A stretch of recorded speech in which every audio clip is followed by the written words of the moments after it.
Hello and welcome to this new video and series from me. Today I will play a best of 3 against Aaron Zheng, and in general I said new series. So what does that mean?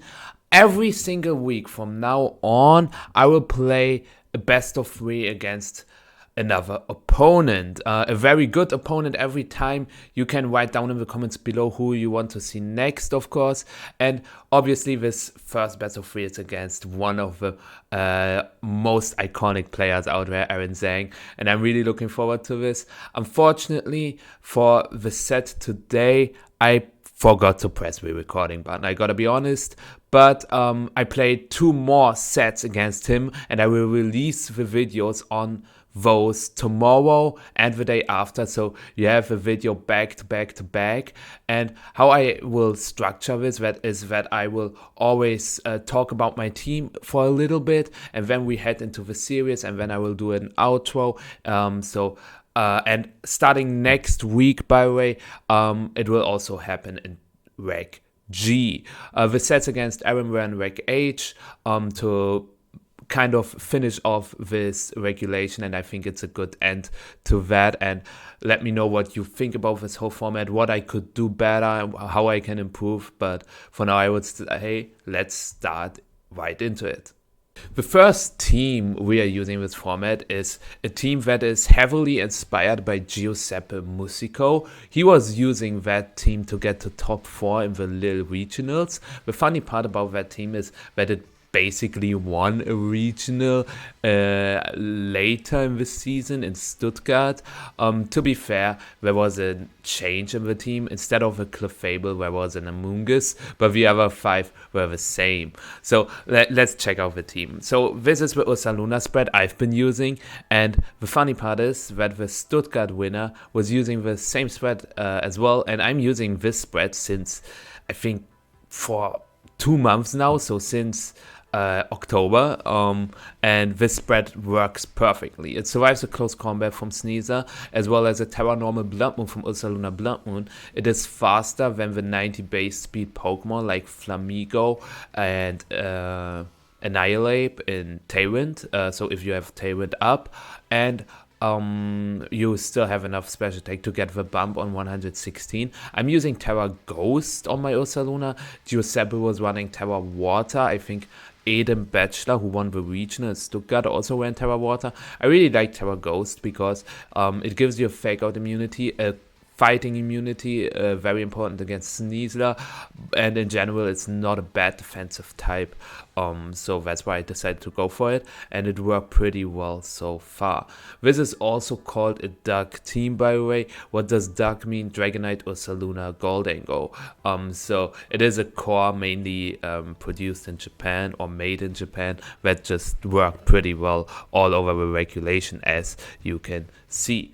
The next Pokemon, part of that Duck core, is Dragonite, and Giuseppe ran Haze on his Dragonite, and I think Haze is super important to get rid of Intimidate drops, as well as Dondozo and Sword Dance King Gambit, a lot of stuff that just sets up in Regulation G, but I thought I wanted to have Extreme Speed. Many Dragonite sets are just not running Extreme Speed anymore, but that feels kind of wasted, I think. On this team, you really want a priority because you only have 1 fast Pokemon in Sneasler, and I do not count Fake Out, Incineroar, and Vacuum Wave Ursaluna as consistent priority attacks, so that's why I decided to keep Extreme Speed on it. Max Attack, Max Speed. I was asked multiple times why people run Max Speed on Dragonite, and it is just to make sure that you outspeed Sneasler as well as Adamant Dragapult when you are +1. So for Sneasler you need at least 127 speed, right? And if you want to outspeed Pelipper, which has 128 speed, you can also run 129, and then you're close to max. And then for opposing Dragonite, Electabuzz, Volcarona, there's a lot of stuff running around that range. Goldango, some Goldango as well, so that's why I think just going max speed makes most sense. Speaking of most sense, Goldango, 3rd Pokemon in that core, very interesting spread I'm using. No, not super interesting, to be fair. 212, 196 special attack, like 252. There's not a huge difference, but with the defense, you can maybe increase certain survival options like knockoff from Incineroar, throat chop, terror dark from Sneasler, earthquake from Garchomp, and Roldango, at least for me in testing, got hit quite often with physical moves, so I thought investing into physical defensive is pretty cool, and that rounds out that Dark Core. That's pretty cool. Pretty cool about that core is that Dragonite's main attacking move is Scale Shot, which cannot hit fairy types, but Goldango can get rid of the fairy types with Make It Rain. And overall, it's just a really, really strong core, defensively as well as offensively. Rounding it down, we've got Sneasler with Fake Out instead of Throat Chop.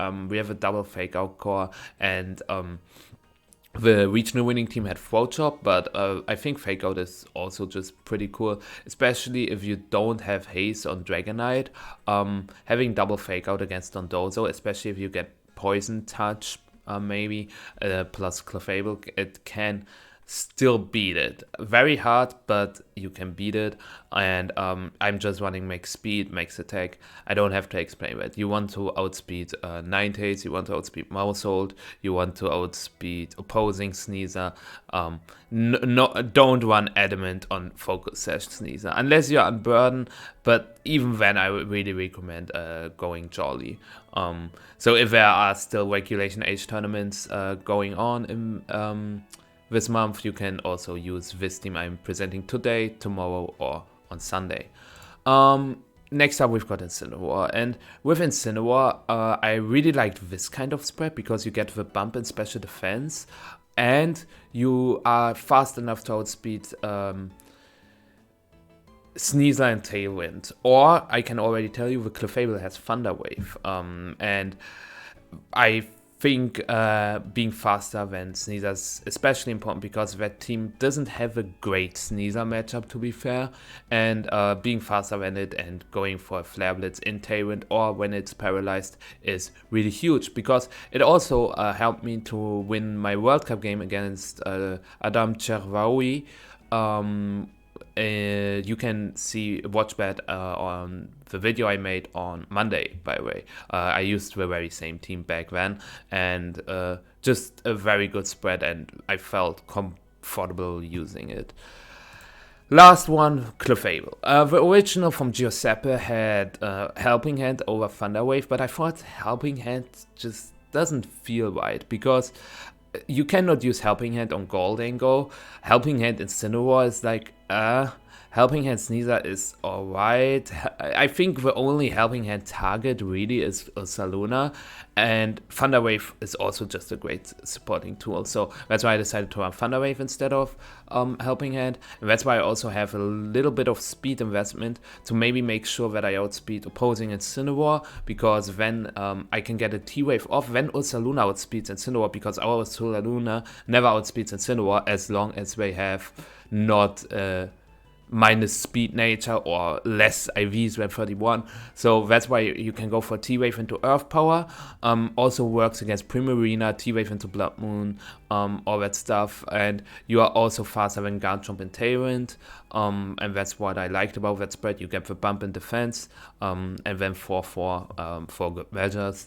And I really recommend that team because it's really strong. But does it work against Aaron today? Let's find out. So, as I unfortunately said, I forgot to press the recording button, and so this is a post commentary. The next games, I promise, I will record myself, and I can also record them in English, because some of you might know that my game is actually in German, but I got a second copy, so I can play in English just for you guys.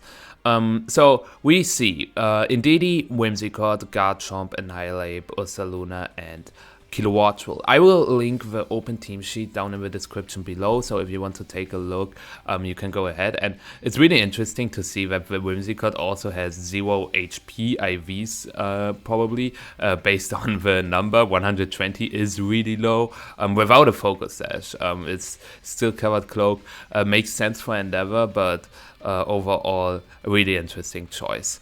The star on this matchup, or in this matchup, is AV Ursaluna, because the only thing that can really pressure AV Ursaluna is the Choice Band Annihilate, but Choice Band Annihilate really struggles into the Clefable as well as the Dragonite, because with Dragonite I can set up a Tyrant, and Terra Ghost Ursaluna is also not super threatened by Annihilate, and the team doesn't have a lot to hit Terra Ghost Ursaluna with. So yeah. Also, if you're interested in Aaron's or what Aaron says about the games, he also uploads the games on his channel. At least he told me that. So yeah, I lead with Clefable Ursaluna because, as I said, Ursaluna is just the best Pokemon here. And now I have a lot of options. I can go for Follow Me to redirect the Annihilate and take it into Clefable. I can go for a Blood Moon with Ursaluna to KO Whimsicott with. I can go for a Thunder Wave with Clefable and go for Terra Ghost with Ursaluna. I have a ton of options, and I expect him to go for Final Gambit into my Clefable. He won't go for Final Gambit into my Ursaluna because I could go for Terra Ghost, and he will also not click Rage Fist Beat Up turn 1, I think, because Beat Up will also get redirected by Follow Me. So that's why I decided to go for Follow Me, and he, unfortunately, as I can see now, times out. Back then, I did not know that he timed out. I thought he locked himself into close combat, predicting me to protect, but I still click Follow Me turn 1 to make sure that I don't get surprised by Final Gambit or by beat up Rage Fist, right? Because even if he KOs my Clefable here with Final Gambit, I thought Terra Ghost Ursaluna just runs havoc against his team. And now he's locked into close combat. I crit with Whimsicott. I think the crit didn't matter based on his spreads. But back in the day, I also did not know that. I thought he might survive it because he is specially defensive. So that's something you have to keep in mind. The good part now is that the Garchomp is also only loaded dice, and I can already tell you what I bought in my bag because I kind of want to commentate it as if it was from my perspective. I bought Incineroar and Dragonite in the bag, so I can get the Garchomp's attack lowered with Incineroar, and with Dragonite I have a multi-scale Pokemon that's just really good into Ursaluna and Annihilate. So now he goes to his Ursaluna, and I know that his Annihilate is faster than his Ursaluna, probably because it has just 48 base more, 48 speed base more. You know what I mean. English is hard. I also just woke up, so my bad on that. So yeah, I think I decided to go for Terra Ghost here and just Thunder Wave and Blood Moon, because my Blood Moon should survive a Terra normal Blood Moon, as I said in the team building part. So here we can see a Terra, and that is me. So I go for Terra Ghost, boom. And the cool part is that I can also just survive a Hyper Voice with Clefable probably. So he goes for Blood Moon into my Blood Moon. I survive that pretty comfortably, and I can just get a KO with Moonblast Hyper Voice. I think I clicked, yeah. Because I knew that both my Pokemon were going to survive unless he clicks Blood Moon into Clefable. But if he clicks Blood Moon into Clefable, the Annihilate is -2 special defense and takes a ton from Hyper Voice. And then I can get Tailwind up with Dragonite and go for Hyper Voice again. And if he decides to switch, I get damage on the last Pokemon, which I thought was Kilowattrel, but to my surprise, it's the Garchomp. And now we have still Clefable and Ursaluna on the field, and obviously the Annihilate can still go for Final Gambit, but the Garchomp is never able to win a 1v3, so I have a very safe play here. I just have to make sure that my Ursaluna survives this turn, because if it does, I straight up win the game, because I can just KO the Annihilate and the Garchomp with Dragonite, right? So I just have to make sure that I don't get out of position, and that's why he goes for Protect, predicting me to go for a Blood Moon into Garchomp probably. I go for Follow Me, as I said, because I can redirect all attacks because he only has single target attacks left, and this Terra Stellar Rage Fist without a proc, yeah, doesn't do that much, even though it's choice band, Annihilate. And what I think I did is Blood Mooning the Garchomp, Earth Powering the Garchomp, because Earth Power was most likely to be enough as well, because we saw the spread Hyper Voice. The spread Hyper Voice did 45%, so I thought that the usual Hyper Voice, the Earth Power, the single target Earth Power, would be enough to KO the Garchomp, and I also didn't want to give Annihilate Rage Fist procs. And now, even a Stomping Tantrum critical hit does not KO Clefable, and that's why I can just go for Follow Me again, and this time I'm pretty sure I used Blood Moon into the Garchomp to 100% make sure that it dies. Yeah, that's what I did, and now we still have Annihilate on the field, which can be scary because Incineroar only has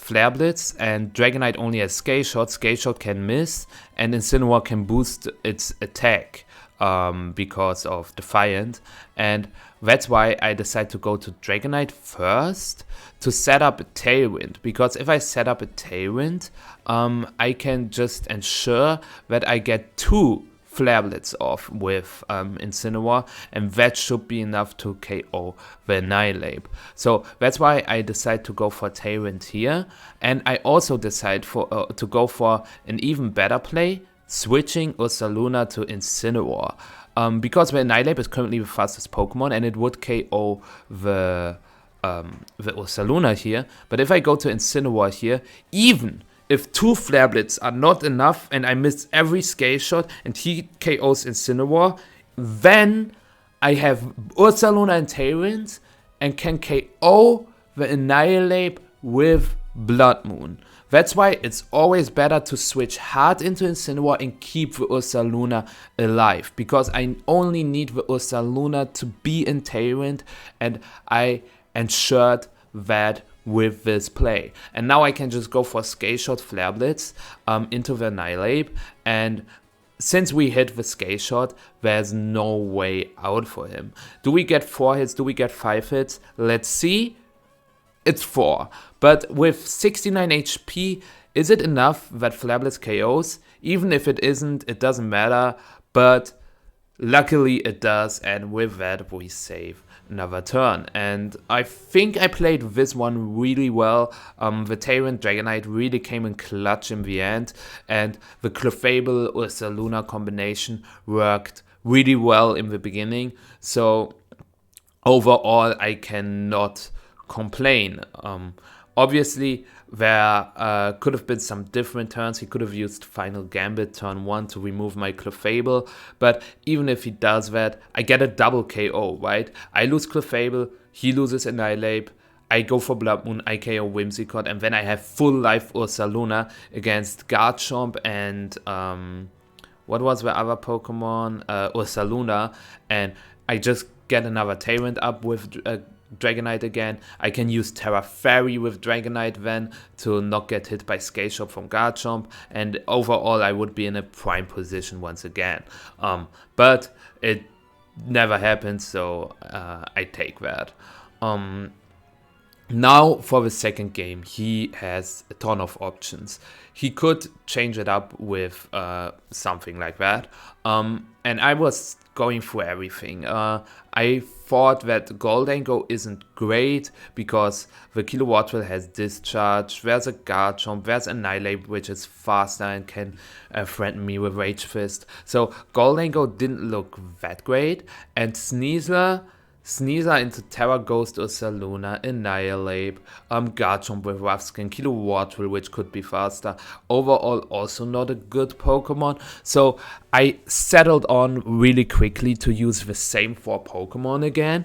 But do I use them in the same order? Because I could change that up at least. The problem is if I lead with Incineroar and he leads with Annihilate once again, I give him a free Defiant boost, and I don't want that. I have Unaware Clefable, obviously, but I have to lead Clefable Incineroar, and that's a little too passive, I think. It is doable, but if he leads with Ursaluna Blood Moon, which he does this game, it is not great. So this is not a lead I want to go for, and the other Pokemon I can lead with is Dragonite, and Dragonite doesn't really hit Whimsicott that well, and keeping multi-scale for the end game can also be really beneficial, and that's why I decided to lead with the same 2 Pokemon, and he leads with Ursaluna Indeedee. And I was calculating everything, and I wanted to make sure that I survive Expanding Force Hyper Voice with my Ursaluna. And do I do that? Maybe. It's actually a roll. He could go for Blood Moon, but I could also go for Follow Me. Do I want to go for Follow Me and lose my Clefable? It's fine if I get a Hyper Voice off, because then I can go to Dragonite, because my Dragonite outspeeds his Ursaluna, and 2 Expanding Forces are not enough to KO my Ursaluna, I think. So I can then go for another Tyrant Hyper Voice, and I would be in a very good position. So we see Expanding Force, and I don't go for Follow Me. He goes for Blood Moon, and it is not enough to KO my Ursaluna. And this is really good.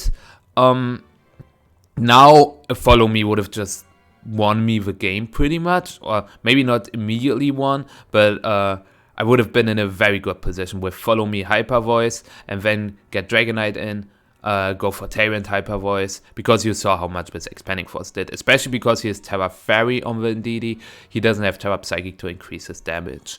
And now I also got a crit with my Blood Moon. I didn't mention that because it also didn't matter at all.